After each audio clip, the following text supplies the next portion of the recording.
আমার তরুণ ভাইয়েরা যারা এখানে আছেন, এলাকা ভিত্তিক আপনাদের সবার কিছু না কিছু পাওয়ার আছে।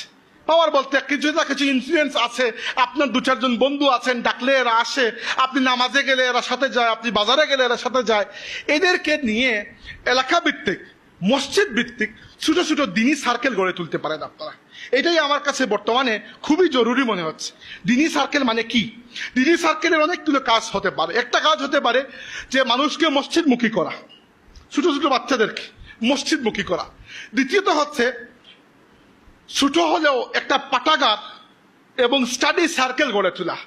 এবং একটা পাঠাগার বা স্টাডি সার্কেল কি করতে পারে সেটা আপনি এখন বুঝবেন না, একটা জেনারেশন পার হওয়ার পরে আপনি বুঝবেন। যদি আমরা কিছু মানুষ চেষ্টা করি কিছু পাঠাগার বা স্টাডি সার্কেল গড়ে তোলার মাধ্যমে বা আলোচনা সাপ্তাহিক বা এই ধরনের এগুলোর মাধ্যমে মানুষের জেহেন কিভাবে পরিবর্তন হয়, এক জেনারেশনের পরে বাংলাদেশের 4 ভাগের 1 ভাগ মানুষের জেহেনকে আপনি